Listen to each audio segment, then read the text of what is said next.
exercise 60. This is silent letters, B, G, K, T, and W. Some people prefer to call these unsounded letters.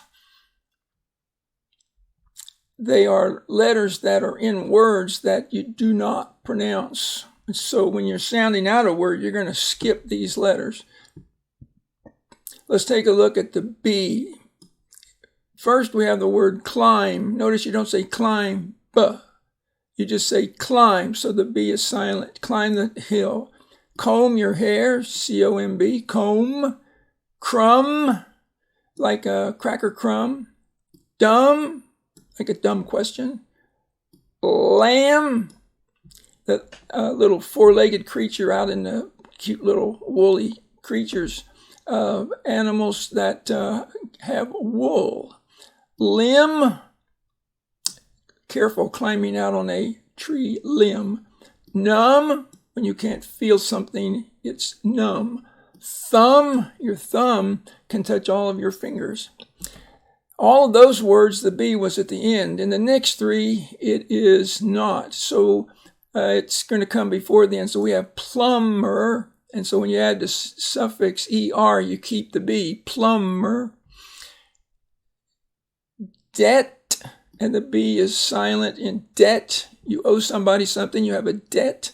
And doubt. Doubt. I doubt if it's going to rain today.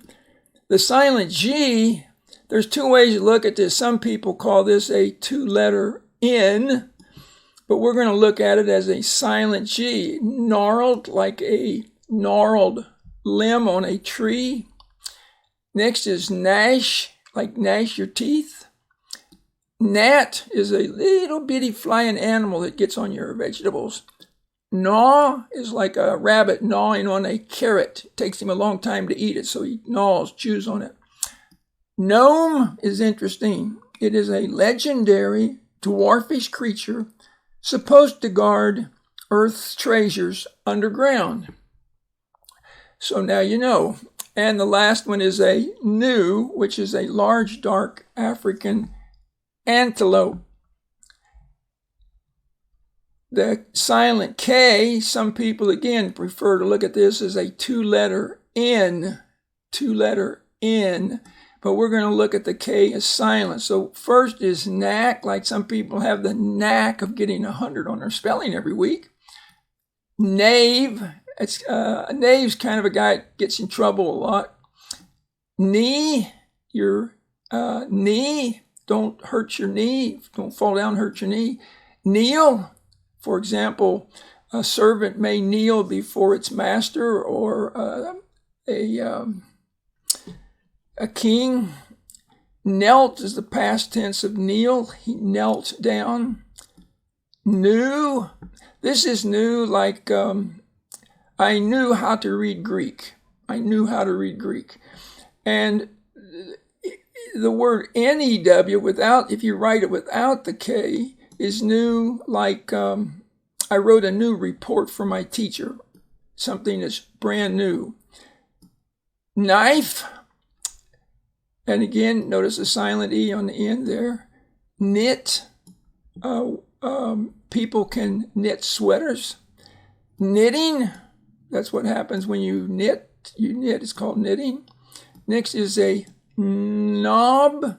When Mr. Potter was a boy, you turned channels on your TV by getting up and literally turning a knob. And then knock on the door before you go in. Knot. The next one is a knot, like tie a knot with your shoestrings. To tie a knot with a string. N-O-T is not like to not do something. So again, you have homonyms. Next is the word know. Notice the O-W here has the long O's, not the ow sound, but the long O sound. Know. Like, I know how to speak Spanish. Is verdad? That's true, I do. And the K is silent. And the word know is spelled just N-O, like no, I don't know. Known. I have not known anyone that gets 100 on every single spelling test. Do you? Knuckles, like the knuckles on your fist.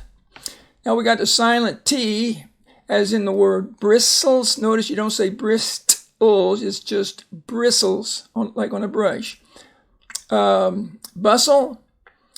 This is an interesting hustle and bustle, like when you're really busy. Bustle, not bustle, but bustle. Castle, silent T. The king lived in a castle. Christen, they christen a ship. Fasten your seatbelts. Notice it's not fasten, it's just fasten. Gristle, the meat, the chewy part, gristle. Hasten, it's an interesting word that means to hurry up. Hasten. Hustle, and again, we talked about hustle and bustle when you're real busy. Jostle, when somebody drives a car over a bump and they're going really fast, it will jostle the shake around the passengers. Listen, silent T and listen. It's not listen, it's listen. Nestle, like nestle up, get close. Often, I think a lot of times we kind of put a little bit of a T in there. Often is generally considered silent. Often, do it a lot, do it often. Rustle up some grubs or cattle rustlers. Soften, like a water, to soften water, soften something. Thistle, it's a weed. And whistle. Again, notice the silent T, and again, the last two has the E's not pronounced either. Next, we have the silent W. In all these words, it occurs at the beginning, except the first one. And then the first word is sword, like sword fight, like the famous sword fight in The Princess Bride. Sword, and the W is silent there. Now, the rest of the words start with a WR, and some people prefer to call this a two-letter R. But we're going to look at it as a silent R. So this is the word wrap, like wrap a Christmas present. Now, if you wrote it just R-A-P, that would be rap, like rap on the door or rap music. Next one is a wreath, like they might put a wreath on your door. Next is wreck. I hope you don't have a wreck in your car, an accident, a wreck. Wrench. Mechanic uses a wrench. Rest. And that is not rest like R-E-S-T, which is take a rest. But this rest is kind of a tricky word. It's like to rest something, take something away from somebody, rest it. Next is wrestle.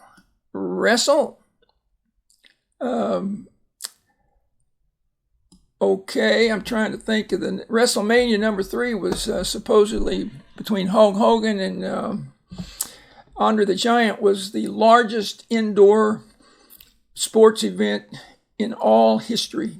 That's what I'm told anyway. Next is a wretch, and a wretch is a person that's just really down and out in life. And they don't have good clothes, they can't find a good place to live. And then a wretch is a person who is wretched, living a wretched life. Next is ring. Now this is interesting. W-R-I-N-G is to wring, for example, water out of a washer. Take a wash rag and get it real wet, and you take it in your hands and you twist it. You wring the water out of it.